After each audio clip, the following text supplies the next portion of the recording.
Salve, salve pessoal, tudo no suave com vocês? Tomara que sim. E eu trouxe aqui pra nós assistir agora o discurso completo lá de Flávio Dino no Senado, tá ligado? O Supremo Flávio Dino fez o penúltimo discurso dele, apresentou as ideias lá de uns projetos de lei, pá. Dentre esses projetos, inclusive aquele que é pra acabar com os privilégios dos juízes, promotores e militares, tá ligado? Peço que inscreva-se no canal se não for inscrito, deixa like e um comentário, pode comentar qualquer coisa, só pra nos ajudar aqui no engajamento, tá ligado? O vídeo eu vou deixar rolar solto e pá, se pá, depois eu trago um corte aqui com os comentários, mas esse aqui eu vou postar deixando ele rolar solto, tá certo? Tamo junto, agora assistir o vídeo, é fogo no gado, papai! Continuando a lista dos oradores inscritos, eu convido o senador Flávio Dino, do PSB do Maranhão, para ocupar a tribuna. Vossa Excelência dispõe de 20 minutos.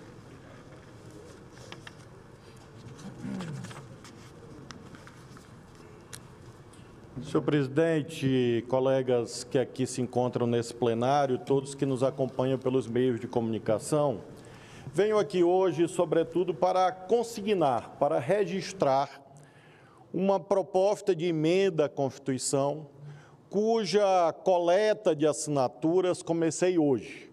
E quero, desde logo, agradecer a Vossa Excelência e ao senador Paim, que já subscreveram a nossa proposta, visando a que nós possamos corrigir uma quebra de isonomia injustificável no que se refere ao serviço público brasileiro. Semana passada eu estive aqui, senhor presidente, fazendo uma defesa institucional do Poder Judiciário, especialmente do Supremo Tribunal Federal. E acentuei ser imprescindível que todos nós cumpramos o princípio da harmonia entre os poderes. Ora, isso não significa dizer que os poderes não tenham, cada um ao seu tempo, de proceder às devidas correções naquilo que está errado.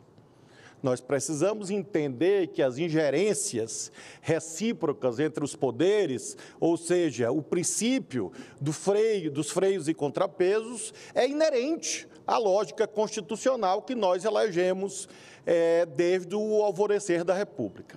Ora, assim sendo, nós temos que ser os primeiros a reconhecer que, não obstante sejam injustas as críticas que, de um modo generalista ou genérico, se dirigem ao Poder Judiciário, quando há erros, eles devem ser prontamente apontados e buscarmos juntos as saídas adequadas. Ora, o que se passa há muito tempo? Por uma decisão do Congresso Nacional. Se um servidor público civil, imaginemos, senador Paim, um delegado da Polícia Federal, pratica um ato de corrupção, ele é processado administrativamente e é demitido, perde o cargo. Assim também em relação a um servidor deste Senado da República. E praticamente 99% dos servidores públicos são submetidos a esta lógica. Se você cumpre os seus deveres, você tem os seus direitos. Se você pratica uma falta leve, você tem uma punição proporcional. Mas se você pratica um delito grave, que configure, inclusive, eventualmente até um crime, é claro que você tem que receber uma sanção simétrica, no caso, a perda do cargo. Tal não ocorre, contudo, em relação a 3 categorias do serviço público brasileiro. A primeira, a categoria a qual eu tenho a honra de ser vinculado há 30 anos, de um modo ou de outro, a magistratura. A segunda, o Ministério Público. E a terceira, os militares. Em relação a essas 3 categorias, o que ocorre, senador Isalci, cuja assinatura desde logo demando? Já assinei, só para informar Vossa Excelência. Agradeço a Vossa Excelência. O que se passa, senador Isalci? Se um juiz pratica um ato de corrupção ou mata uma pessoa, ele é processado administrativamente e a sanção máxima hoje é a aposentadoria compulsória. O mesmo se dá em relação ao Ministério Público. E em relação aos militares, ocorre a aplicação indevida de um instituto chamado pensão por morte ficta, ou pensão por morte presumida. Senhor presidente, é a famosa viúva de marido vivo. Se cria a seguinte circunstância: se o militar pratica um ato ilícito e ele é excluído dos quadros da instituição militar, se presume que ele tenha morrido e a sua pensionista passa a receber a pensão como se viúva fosse, mas o marido está vivo. Acaba sendo, em termos práticos, um resultado equivalente ao que se passaria em relação aos juízes e aos promotores. Há vários argumentos para sustentar este erro. Um deles é o chamado princípio da vitaliciedade, que é correto, adotado da imensa maioria dos países do mundo. Ocorre que o princípio da vitaliciedade, ele não é absoluto. Ele é submetido ao cotejo, à vista de outros princípios de idêntica estatura, de idêntica dignidade. Por exemplo, o princípio da moralidade. A vitaliciedade cede espaço, deve ceder terreno, quando há a perpetração de uma ilicitude.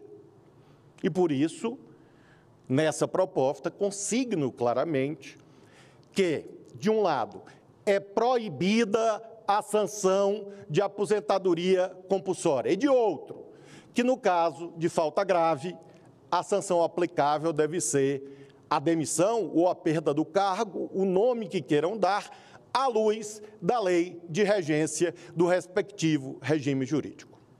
Chama a atenção, senhor presidente, que este parlamento brasileiro, muito recentemente, desejou acabar com a aposentadoria compulsória dos juízes e dos promotores, no âmbito da chamada reforma da Previdência.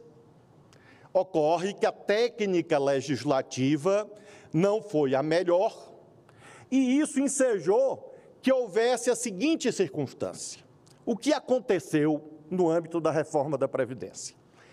Quando da análise do artigo 93 da Constituição, assim como do artigo 103b da Constituição, havia um rol de sanções, remoção, disponibilidade e aposentadoria compulsória, tanto no 93 quanto no 103b. O que fez o constituinte derivado, ou seja, o Senado e a Câmara? Retirou desse rol a aposentadoria compulsória e ficou apenas como sanção declarada expressamente no texto constitucional a remoção compulsória e a disponibilidade. Ora, apreciando um caso concreto, meses depois, o Conselho Nacional de Justiça se viu diante da seguinte situação: era uma falta grave e não havia sanção prevista no texto constitucional, porque se retirou a aposentadoria compulsória e não se colocou nada expressamente no lugar. E o que fez o Conselho Nacional de Justiça? Acertadamente, o Conselho Nacional de Justiça aplicou a Lei Orgânica da Magistratura Nacional, a velha LOMAN, de muitas décadas, e aplicou, e seguiu aplicando, a aposentadoria compulsória, aquela que o Senado e a Câmara desejaram acabar. Portanto, nós estamos buscando corrigir essa lacuna. Como? Deixando claro no texto constitucional que não apenas não há previsão de aposentadoria compulsória como sanção, passará a constar expressamente a proibição de aplicação de aposentadoria compulsória como sanção, porque é uma incompatibilidade semântica, ontológica, conceitual. A aposentadoria é um direito. Aqui um dos grandes lutadores da Previdência brasileira, o senador Paim. A aposentadoria é um direito sagrado de todos. Como é que a aposentadoria, que é um direito que visa assegurar a dignidade, é uma punição? Acaba sendo um prêmio.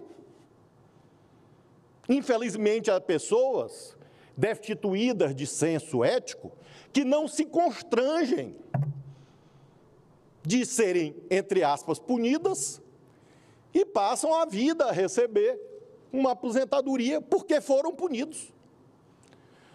O mesmo se dá em relação ao Ministério Público e o mesmo se dá em relação aos militares. mediante a aplicação daquele instituto exótico da pensão por morte ficta. Corrijamos isto no texto constitucional e ergue-se finalmente o último óbice. Se diz assim: mas as contribuições. Ora, este óbice só é erguido em relação a essas três categorias, porque todos os demais que sofrem a sanção de demissão contribuíram também.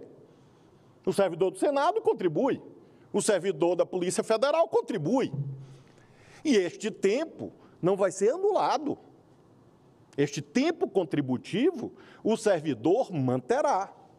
Ele apenas, por ter praticado uma falta grave, por ter sido desligado do serviço público, e Vossa Excelência é contador, sabe que ele vai pegar a certidão de tempo de serviço e vai averbar em novo vínculo que ele tenha. Nada impede. Portanto, não há a anulação das contribuições feitas. Há apenas o reconhecimento de que aquela pessoa rompeu o liame de confiança que o vinculava ao cargo público e, por isso mesmo, tem que ser efetivamente punido. Eu tenho certeza que a imensa maioria dos juízes, promotores e militares haverão de concordar com essa proposta. Porque a imensa maioria dessas categorias profissionais é composta por pessoas sérias, que não temem, obviamente, amanhã responderem a um processo. Espero, portanto, que não haja uma incidência indevida de alguma visão corporativista que procure fazer com que a imensa maioria dos bons sejam indevidamente capturados por um discurso para considerar que essa proposição seria uma violação ao Estatuto Constitucional da independência da magistratura ou mesmo a imprescindível dignidade das classes ou das corporações militares. Não, não é nada disso. É uma medida de valorização funcional. E, ao mesmo tempo, é uma medida que se coaduna com o princípio da isonomia. É evidente que o princípio da isonomia não significa igualdade absoluta. Há situações em que a desigualação se justifica. Nós todos sabemos disso.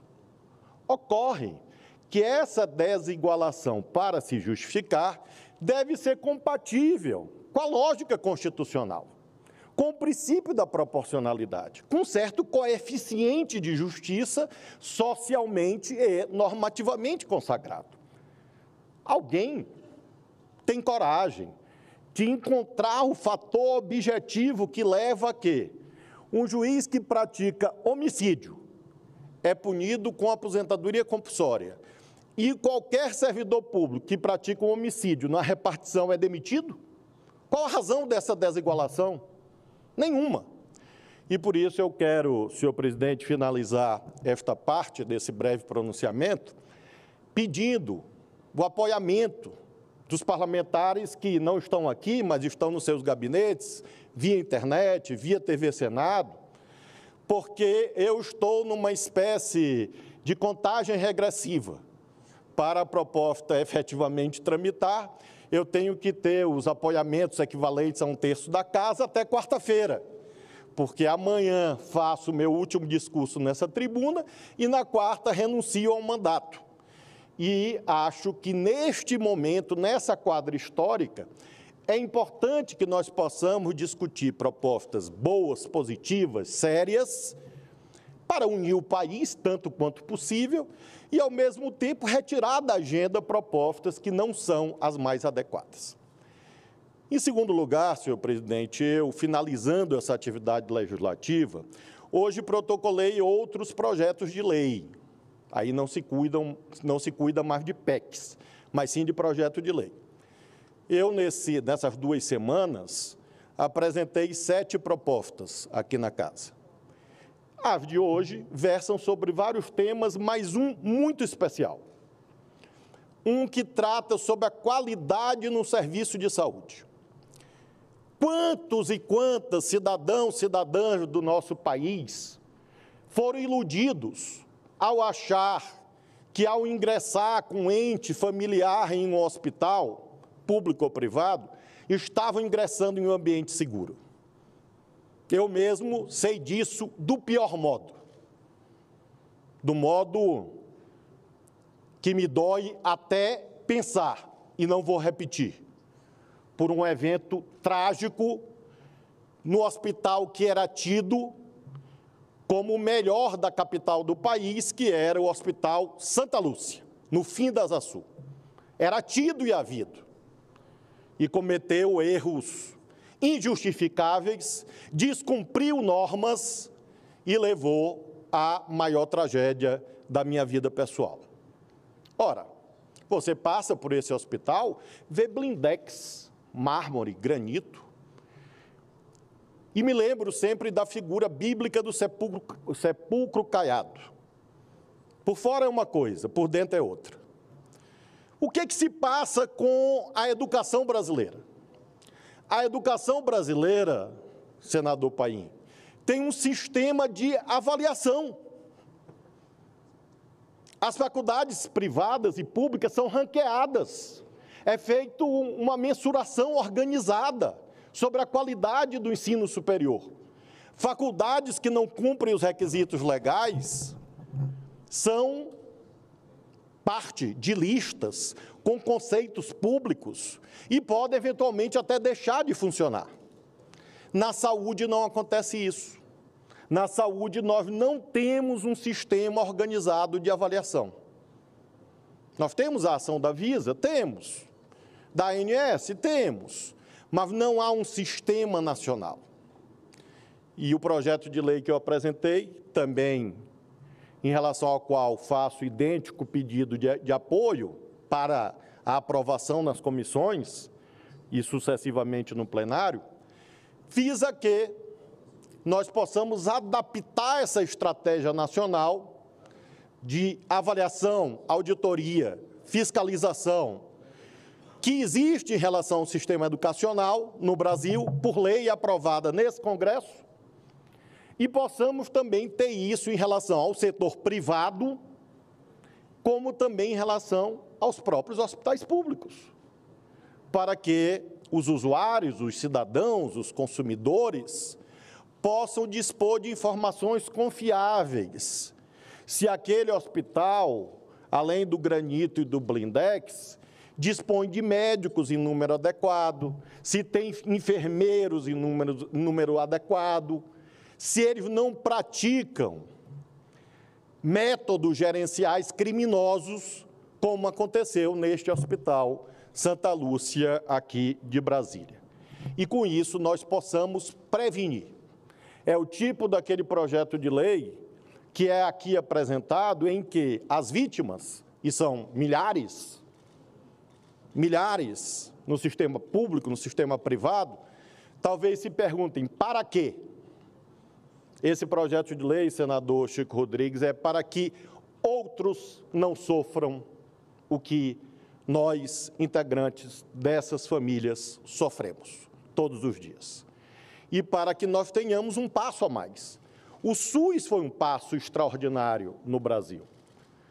Nós temos hospitais privados da maior seriedade no nosso país. Eu, quando caminhava para assumir essa tribuna, recebi apoio de donos de hospitais privados.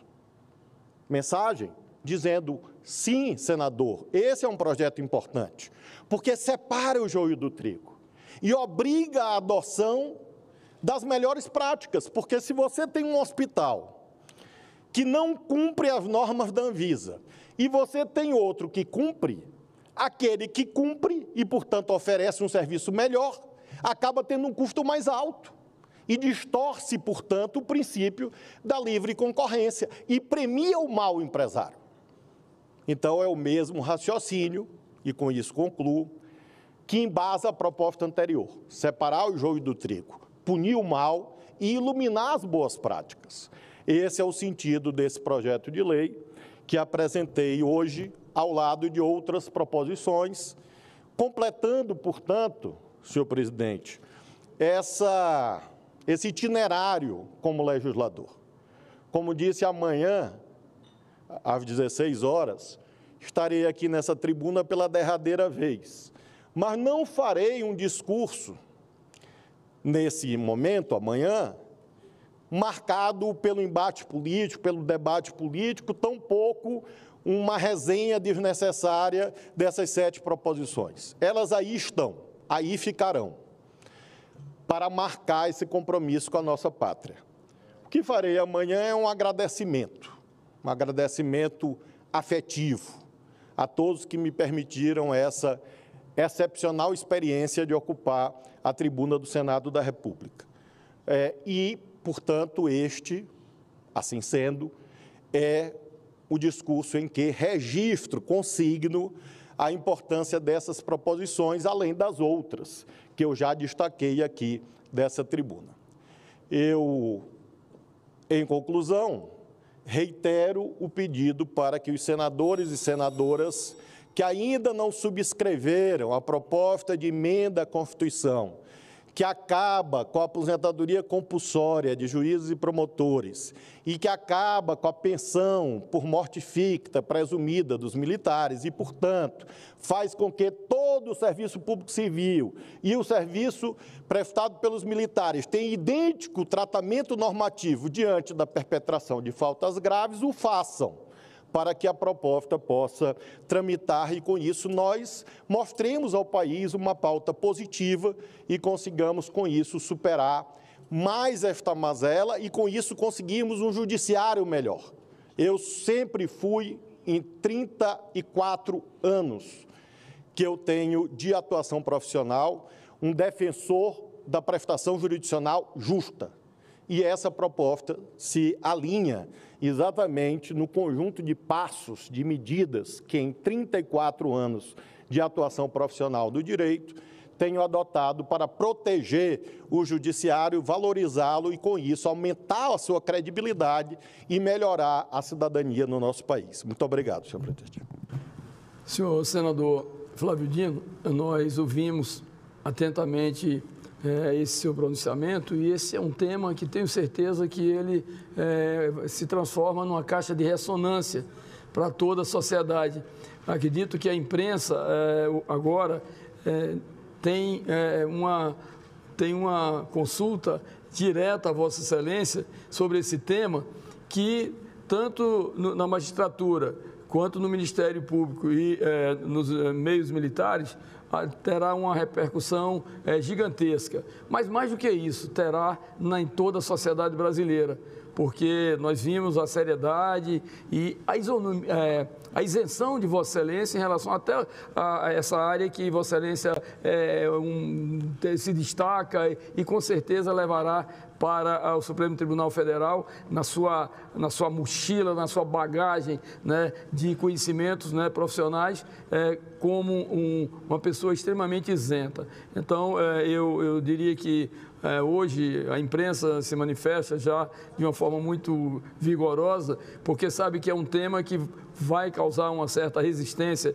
em alguns desses 3 setores, que Vossa Excelência, com tanta competência, se manifestou, defendendo o poder, o princípio da isonomia e da harmonia também, né? Portanto, mais uma vez, parabéns. Eu não sei se vou ter a oportunidade de cumprimentá-lo antes da sua despedida amanhã, mas gostaria de dizer que o Supremo receberá um profissional de larga experiência, mas, acima de tudo, de uma posição cartesiana nas suas decisões. E isso é muito importante, porque eu tenho certeza que todos os senadores que aqui representam essa legislatura, que tiveram a honra e a felicidade de conviver com Vossa Excelência, estarão aqui para ouvir esse derradeiro, como diz Vossa Excelência, esse derradeiro discurso desse plenário da Câmara Alta desse país. Portanto, parabéns por essa bela iniciativa.